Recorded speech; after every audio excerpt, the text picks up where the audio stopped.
Hello. We're going to be in Ruth chapter 2 today. I think there's some interesting details here that help us understand the story. So I hope you'll get your Bible and follow with me as we go to chapter 2, verse 1. Now Naomi had a kinsman. It was very interesting to me as I was looking at the different translations. This is that very helpful book I've been telling you about. It's the 26 translations of the Bible. And basically it gives you one bold print King James, and underneath that, from a series or a pool of 26 translations, some variations. This has an alternate, a close friend of Naomi's husband. And I was noticing the Septuagint, which of course this is the Greek translation of the Old Testament, done about 250 BC, so tradition says, by 70 Jewish scholars in 70 days for the library at Alexandria, Egypt. In chapter 2, verse 1, it has a friend in kind of in italics, and then an acquaintance. This is an unusual Hebrew word, but I think the New American Standard probably catches the essence of it. It was a relative of Naomi's husband, Elimelech. And therefore, we're going to see later on in Ruth, he's going to be called the Goel, or the kinsman redeemer, which is a very special relationship of where a rich relative would buy back his family from poverty, would help them in time of need. If one of them was hurt, he would be the blood avenger if one of them was killed. This is one of those terms that God takes for himself. It's one of those intimate family terms, not the immediate family, but the extended family. It's one of those terms that God used to describe his love for us. But here it's just the word a relative, I think would be a better way to put it, and my New American Standard has a kinsman of her husband, a man of great wealth. Now some say a man of might, but I think it means economic might here. I don't think Boaz was a Mr. Universe type. Of the family of Elimelech, and you might want to go back to chapter 2, 1 verse 2, where he's mentioned, whose name was Boaz. Now, there are some manuscripts of the Septuagint. I was looking at my copy of the Septuagint. It does not have this phrase, but some manuscripts of the Septuagint have, and he gave Naomi a widow's house in which to live, meaning that Boaz was already conscious of her presence in town, already felt some obligation, and already had the heart to help. For years, scholars have wondered about the relative value of the Septuagint as opposed to the Masoretic text, the Hebrew text that our Old Testament is based on. But since the finding of the Dead Sea Scrolls in 1947, we found both a Hebrew manuscript that follows the Septuagint tradition and a Hebrew manuscript that follows the Masoretic text tradition. So obviously these were two very ancient texts long before 250 BC. So they both have credibility is what I'm trying to say. And Ruth the Moabitess. Now it's called her that over and over because that's the real point of this, that King David is going to have a Moabitess in his family, which was no great compliment, which shows it's probably historically accurate. Please let me go to the field and glean among the ears of grain. Now this gleaning was a special provision that was in the book of both Leviticus and Deuteronomy. It was the Hebrew way of providing for the poor and the alien and the stranger. A Hebrew normally, in most rabbinical Judaism texts, can simply eat what he wants to out of a person's field, though he can't carry anything with him away. Well, this is a special provision that those who own the field could not cut and harvest all the way to the corners, but had to leave a little bit in the corners for the poor and the aliens. They also couldn't go back through the field and pick up all the stalks they missed the first time. They were to leave them for the poor. You might want to check these verses out. I think it's very interesting. Leviticus 19, verses 9 and 10. Leviticus 23, verse 22. And Deuteronomy 24, 19. After one in whose sight I may find favor. Now, according to verse 19, she was surprised that she was in Boaz's field. And yet, if you look at verse 3, it seems that it was planned. It says she happened to come to Boaz's field. Now, there's two different interpretations here, but underneath of both these interpretations is the presupposition of the book of Ruth that God is involved in the affairs of men as well as the affairs of nations. And though it says she just happened to come, the reader would understand immediately that God directed her heart. God directed the heart of the foreman. God directed the heart of Boaz. God's in control of our lives. And I think that's the underlining presupposition. So I'm not sure if she went to Boaz's field or if she just happened to go. Matter of fact, when I look at verse 3 that says the portion of the field belonging to Boaz, I really think, and probably ancient archaeological text and have helped us to discern this, that a village would have a common grain field. It wouldn't be fences or separate fields or anything. It'd be one huge grain field, probably easier to sow, easier to take care of as far as the plowing. But the boundary markers were stones placed at certain sides. So it looked like just one large field, but part of that field would belong to different individuals in the city, and that may be what we have here. And she said to her, "Go, my daughter." Now notice again that she called her my daughter in chapter 1, verse 11. It shows the affection they had for one another. Other times in Ruth, she's called the daughter-in-law, but to hear Naomi says daughter to her, I'm sure that encouraged her. So she departed and went and gleaned in the field after the reapers, and she happened to come to the portion of the field which belonged to Boaz of the family of Elimelech. God's going to work this love story out. Now behold, Boaz came from Bethlehem, of course not far away, to his field, but I don't know how unusual it was for him to spend all the days out there, but he probably wanted to come and check on his business affairs as a good business steward would. And he said to the reapers, "May the Lord be with you." And notice that the word's in all caps, which means it's the covenant name for God. May Yahweh be with you. Oh, what a kind, gentle, yet faithful greeting. Putting God in the greeting. God be with you, we say sometimes to folks when we're leaving them. Well, this is a greeting that has Yahweh's name, which of course is the Hebrew verb to be from Exodus 3:14. And they said to him, "May Yahweh bless you." There was the greeting of the reapers. You kind of see, some say, well, this is just their normal way and didn't mean anything by it. And that may be true because our phrase goodbye has something of a religious connotation, though it's lost in our day. But the covenant name for God here used on both of their lips in this greeting, I think, says something of the religious nature of these, both Boaz and his foreman.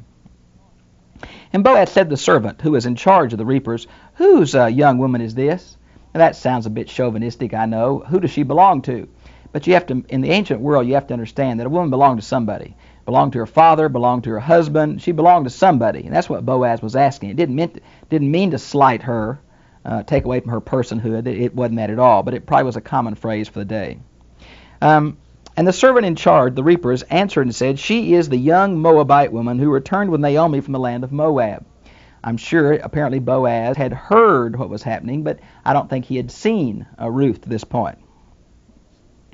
And she said, "Please let me glean and gather after the reapers among the field." Now she said this, verse 7, to the foreman. The foreman was legally bound to let her do the first part, glean. But the word gather seems to imply to go between, not just around the fields, the edges, and not just following the reapers, but to go right around the shocks themselves, the sheaves that are being stood up, and get some of the grain. Now that was something that was not regularly required, and we're going to see that Boaz allows her to do that later as a special favor. So I think here we have to understand these probably as synonyms. To glean and gather meant to glean in the regular legal way, and not what Boaz is going to let her do in just a few verses. Thus she came, and she has remained from morning till now.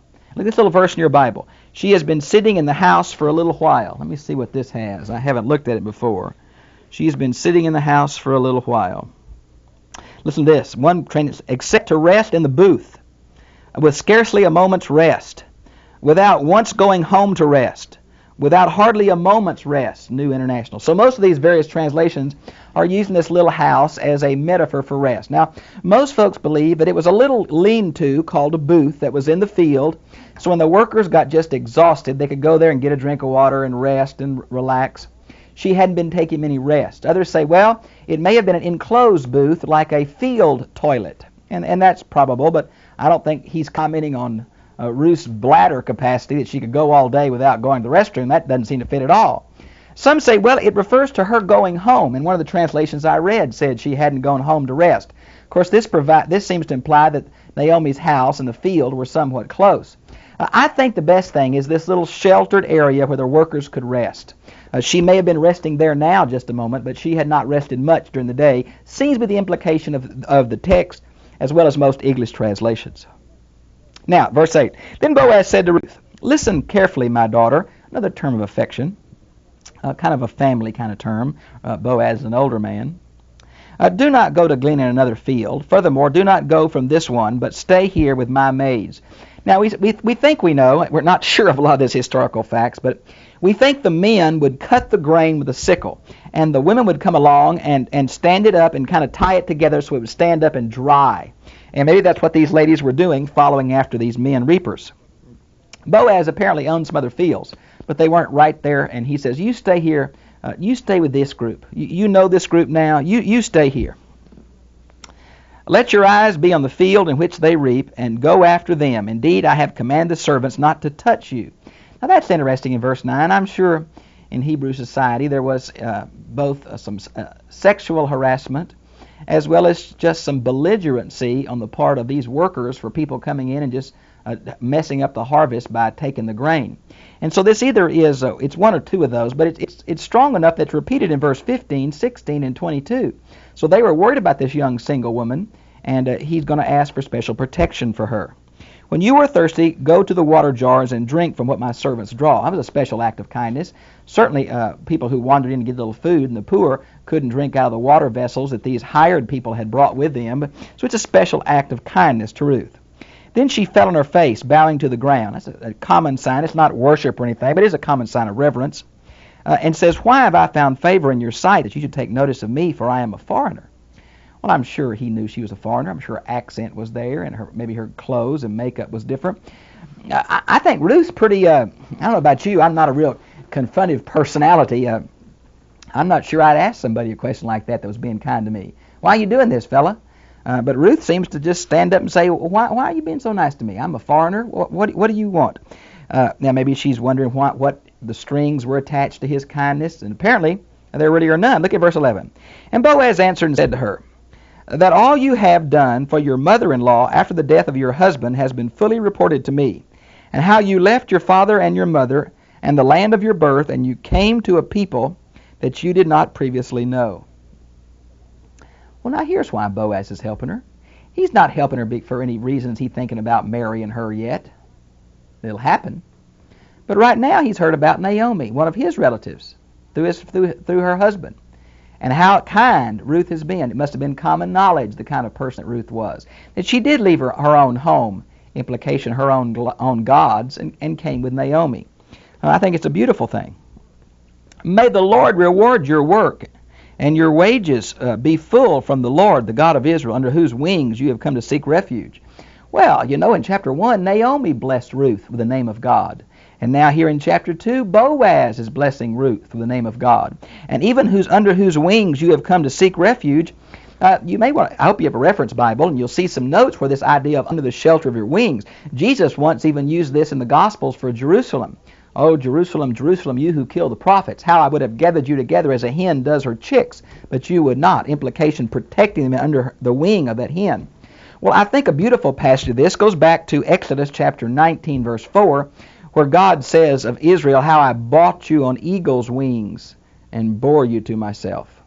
It's interesting to me to note this is one of the feminine metaphors used for God. We learn from a study of animals that only female eagles carry the babies. And so here we have God described in a feminine metaphor, and this seeking refuge under his wings is obvious, though it's not obvious, I think it's oblique, that Ruth has come to know Yahweh and is trusting in Yahweh. And Yahweh has accepted her, is the implication, because of the blessing of the name. And she said, I have found favor in your sight, my Lord. And notice the word Lord here in verse 13 has all little letters. That means it's just the word Adonai, a title of respect for someone, an obvious authority or higher rank. For you have comforted me, and indeed have spoken kindly to your maidservant. Now there's some implication here in this word maidservant, but I'm not exactly sure what it is. I'm not fluent in Hebrew, but there seems to be an implication here that by using this word, Ruth was assuming she was an accepted part of the family, accepted part of, boy, it's hard to put. I don't think that she's saying, I'm going to be your wife one day. I don't think she's saying, I have potential to be your concubine. I don't think that's in her mind yet, as I don't think it's in Boaz yet. But there is a connection here of this word maidservant with the family. Maybe it means nothing, I'm not sure. A little further on it says, and I am not like, though I am not like one of your maidservants. And at mealtime Boaz said to her, come here, that you may eat of the bread, and dip your piece of bread in the vinegar. Now, it was very common for when people were reaping, One of the very popular snack foods in this day and time was parched grain. They'd get the grain, get the husk off, put it in some kind of frying pan type thing, and kind of heat it up till it was crisp, and then eat it kind of like a crunchy, be like something like our grape nut flakes, I think. He's inviting her for lunch, and not only is he going to invite her for lunch, but he's saying, come and you can have some of our vinegar. Now this is the same use of the word vinegar that is used when Jesus is crucified, where it says the soldiers offered him vinegar. Well, it's not vinegar like we cook with and stuff. This is wine vinegar. It would be a lower price wine the soldiers drank, a cheap wine. And that's what they must have had here for lunch. And he's offering her some parched grain and a chance to participate with the other of his servants in this meal. So she sat beside the reapers, and he served her roasted grain, and she ate and was satisfied, and she had some left. Now the Septuagint again, this Greek translation of the Old Testament, says she had a heap left. It almost seems that Boaz gave her a whole lot. Now you catch what he's doing to her? And told her she could rest and have some water, stay in the field. He's giving her extra food. He's inviting her to come eat with them. Wow, I think things are... Of course, I think he knew when he gave her a heap that she would take some home to Naomi. And that may be still on his mind. Okay? Now, verse 15. She arose to glean, and Boaz commanded his servant, saying, let her glean even among the sheaves. Now, that's what the foreman could not do. She could do the outside the field and maybe even behind the reapers, but here she's going to go among the very stalks and get grain. Look at the second thing in verse 16. And also you shall purposely pull out for her some of the grain from the bundles and leave it that she may glean, and do not rebuke her. Do not insult her in verse 15. Be kind to her. Don't you fuss at her. Matter of fact, you even help her. You make sure she gets enough grain to take home. That's the implication. Now again, it's hard to know if it's for Ruth or Naomi. The context says it's still for Naomi. Though I bet Boaz has started to look a little bigger-eyed, don't you think? So she gleaned in the field till evening, and when she beat out what she had gleaned, it didn't take her long, wasn't all that much. It was about an ephah of barley. Barley is one of the poorer grains. Barley bread's what the poor ate. An ephah is interesting. There's still some archaeological speculation about how big this was, and some of your customs and manners of the Old Testament book will vary. It's somewhere between 4 and 6 gallons. That's quite a lot of grain. Some would say, putting that on her head, she must have been a strong lady. Well, it's somewhere between 29 and 45 pounds, something like that. So she's going to carry that on her head home with quite a weight. She took it up and went into the city, and her mother-in-law saw what she had gleaned. She also took it out and gave Naomi what she had left after she was satisfied from lunch. There was some parched grain and a lot. And Naomi says, her mother-in-law said to her, where did you glean today? Where did you work? This was much more than someone who just picking up pieces of grain could get. 4 to 6 gallons, my goodness. May he who took notice of you be blessed. And now back in chapter 2, verse 1, we're told it's going to be a Boaz, you know. The plot thickens here. So she told her mother-in-law of whom she had worked and said, the name of the man with whom I worked is Boaz. Now that implies to me that she didn't know she was in Boaz's field. And she's kind of introducing the man to Naomi. And Naomi said to his daughter-in-law, may he be blessed of the Lord who has not withdrawn his hesed. Now this word hesed is interesting. It's the Hebrew word H-E-S-E-D. It's translated in the New American Standard, loving kindness. I believe in King James the word mercy. It's a special word, as Yahweh is the special name for God. Hesed is the special word that speaks of the covenant loyalty, the covenant kindness, the long-suffering patience of God with his people. Now, there's really been a question here when it says, are we talking about, may he be blessed of the Lord? That translation seems to imply we're talking about Boaz. But as you look through this, it's quite possible when it says, to the living and the dead. It may refer to Boaz, meaning he's kind to Ruth and Naomi who are alive, but he's also respecting Elimelech and the two sons that died. So it may refer to Boaz. But I want to tell you what, there's a real possibility it's talking about God. And Naomi may be saying, God, you took my family away, and I've been bitter about that. But God, I want to thank you for providing my every need through Ruth and through Boaz. It may be kind of a praise to God here, and we're just not certain, right? Then Ruth, by the way, he is one of our closest relatives. Now, this word closest relatives here in verse 20 is the term goel. Now, it can mean kinsman redeemer, or it can mean blood avenger. But it's that special person who has a little money, a little resources, and has enough compassion that he's going to take care of the family. America has missed something of what the world experiences in the extended family, where several generations live together, where there was a real sense of concern among family members, where cousins and second cousins and third cousins had a sense of responsibility for each other. I think we've missed something about that in America, but here is Boaz, and he is this special relationship, or at least he has the potential for it, and he is going to try to help in every way he can.